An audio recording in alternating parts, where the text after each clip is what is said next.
Damn les gens, j'espère que vous allez bien, c'est Timothée et c'est un plaisir de vous parler aujourd'hui. Et aujourd'hui les gens, alors que j'étais sur le point d'aller m'entraîner au temple, j'ai reçu ce message sur Facebook. Un message d'une personne me disant qu'il a vécu une dépression. Et là, boum, la première chose à laquelle j'ai pensé en lisant le mot dépression, c'est 2 bonnes bières Heineken. Et là, je me suis dit, Thibaut, t'es quand même sacrément con, car la dépression, c'est quand on est dans l'avion et que... En fait, ce qui s'est passé, c'est que le week-end dernier, en allant à Video City, j'ai eu la chance de faire plusieurs interviews. Et la question qui revenait le plus souvent, c'était pourquoi vous faites des vidéos ? Pourquoi? J'ai alors répondu que je faisais pas tout ça pour simplement parler de ridade et de petites opères de meules énormes. Même si entre nous ce sont des notions qui devraient être enseignées dès le primaire. Ce que je voulais par-dessus tout, c'était partager ma passion et montrer que ce sport permet de remonter la pente et de sortir de situations difficiles. Et quand j'ai lu le message de Johan, je me suis dit que je devais le rencontrer, que je ne pouvais pas faire une vidéo sur la dépression sans connaître son histoire et savoir comment il en est sorti. J'ai donc pris ma bite et mon shaker et j'ai sauté dans le premier train pour Marseille pour lui faire une petite surprise. Et vous venez avec moi, c'est parti!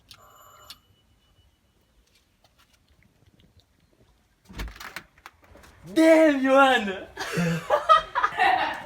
Oui. Comment tu vas mec? Ça va quoi? Oh non, je peux plus. On rentre tous les deux parce que avec le dos ça te... Ça pas trop de bras. Ah, je l'ai pris en plaque. En gros, si tu devais un peu expliquer un peu tout ton parcours, ce qui t'est arrivé, ton chemin. Il y a 1 an et demi, j'étais au fond du gouffre. J'étais vraiment pas bien dans ma peau. Je pesais 165 kilos à mon maximum. Je n'arrivais presque plus à marcher, à monter des escaliers, à monter dans une voiture. Enfin, tout effort physique était impossible pour moi. Tout le monde me reniait, j'ai perdu plein d'amis. Il me restait que ma famille. Je me suis enfermé à la maison à jouer à des jeux vidéo, à manger. Tu jouais à quoi du coup? Je jouais à Counter-Strike. Counter-Strike? Combien d'heures par jour tu me disais? 15 heures. Tu faisais que ça? Je faisais que ça, je sortais plus, enfin, à l'école j'avais plus envie d'y aller pour pouvoir préparer mes stratégies. Tu mangeais mal à côté, tu te... Le fait de rester on va dire 15 heures, ça veut dire que je dépensais aucune calorie. Ouais. À part bouger le bras avec la souris, mais ouais. C'était du 10 repas par jour, sauf que là c'était pas du riz. C'était pas du riz de la date. C'était une pizza tous les... Toutes les 3 heures une pizza. Voilà, t'as du 10 000, 15 000 calories par jour je pense. 10 000, 15 000 calories. Sans mentir, ouais. Et donc c'est là où au niveau poids ça a explosé ou...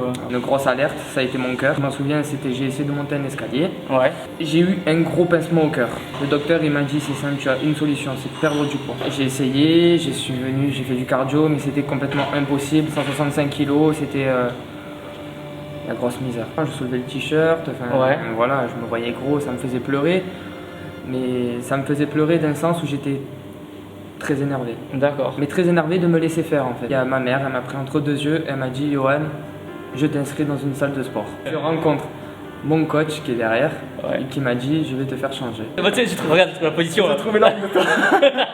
Bah du coup Jonathan t'es le coach. C'est ça. Le coach de Johan. Il est venu me voir, il était quand même bien fait on va dire. Bien fait, en forme. C'était un beau bébé on va dire. Il a commencé à avoir de très bons résultats. Je me suis un peu rapproché de lui parce que pour la simple bonne raison que j'ai vécu la même chose que lui. Rien que d'en parler j'ai le frisson. Ah ouais, c'est ouf. Au début j'avais honte dans la salle de sport. Ouais. Donc ce que j'ai fait, j'ai commencé par marcher. D'accord. Parce que je pouvais pas courir. Ouais. Donc je marchais, je faisais ma première côte, enfin ma première pente de ma maison. Ouais. Après j'ai commencé à marcher plus vite. Après j'ai commencé à courir. Et après de là, je me suis plus arrêté. C'est génial. Je suis parti de 165 kilos. Ouais. En 1 an, je suis descendu à 75. Je vais devenir énorme moi aussi, énorme et sec. Énorme et sec. Presque perdu 100 kilos en 1 an, ça veut dire ou... Voilà, pratiquement. J'y allais, on va dire, 7 fois par semaine. Si je pouvais y aller 2 fois par jour, j'y allais. Quand t'as vu Johan la première fois, je l'ai vu sur le vélo, franchement, je l'ai vu transpirer, je l'ai vu pleurer, cracher, j'étais impressionné. Mais après quand je l'ai revu après sa transformation, j'ai eu du mal à le reconnaître. J'étais là, j'ai dit qu'est-ce qui s'est passé? Les médecins ils lui ont pompé la graisse. J'étais là, j'ai dit qu'est-ce qu'ils ont fait?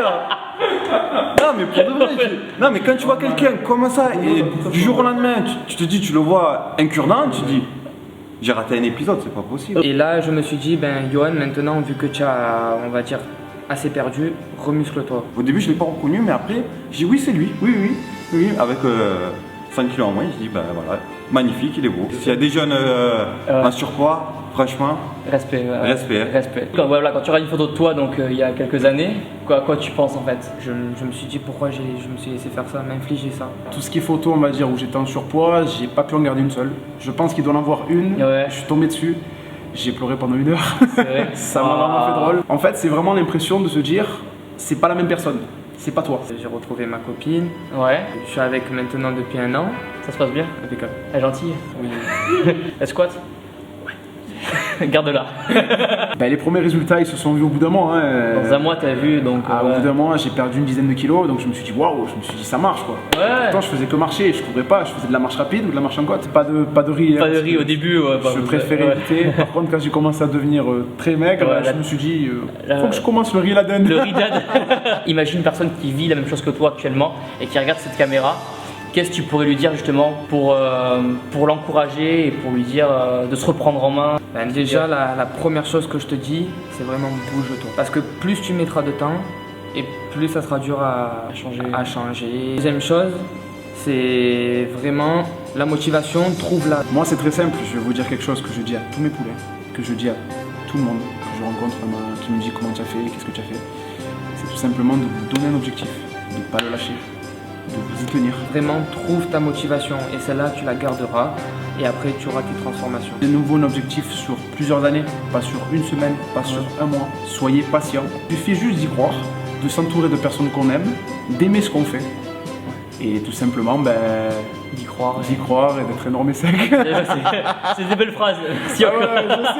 En fait, je pense que le pire dans cette maladie, c'est qu'elle peut pas se voir. Sans le savoir, on peut avoir un ami qui passe la journée à sourire et qui le soir, en rentrant chez lui, se sent inutile, faible, incapable de faire quoi que ce soit, n'ayant plus aucun plaisir, se sentant un peu comme une merde quoi. Mais le pire avec la dépression, c'est que c'est pas juste être triste quand quelque chose se passe mal dans notre vie. Rater un entretien d'embauche, rompre avec sa petite, ne pas pouvoir aller s'entraîner. La dépression, ça va être d'être un peu triste quand tout va bien et d'avoir comme une ombre prête à se jeter sur vous et à vous tirer vers le bas. Une ombre qui vous suit, que vous ne pouvez arrêter. Résultat des courses, on passe les nuits à rester les yeux ouverts sans dormir et la journée sans vouloir voir quelqu'un. Et le plus frustrant, c'est que dans la plupart des cas, on ne sait même pas pourquoi on est malade puisque tout va bien dans notre vie. Du coup, les gens pensent qu'en étant comme ça, on veut juste attirer l'attention alors que c'est complètement faux. Après, il existe plusieurs façons de s'en sortir et le sport, à travers le fait de bien manger, bien s'entraîner, va vous mettre dans un rythme de vie positif et Johan et Jonathan en sont la preuve. Donc pour soutenir toutes ces personnes et pour les encourager, pensez à mettre un énorme pouce bleu en bas de la vidéo, à la partager sur le mur de toutes les personnes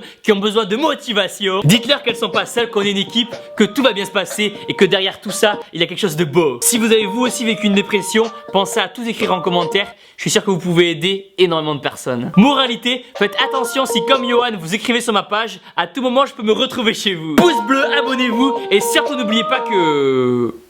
C'est quoi la suite? Surtout n'oubliez pas que vous êtes les meilleurs. Contractez comme un animal tout en gardant le sourire. Je veux voir la joie de vivre sur votre visage. Boum, prenez la photo.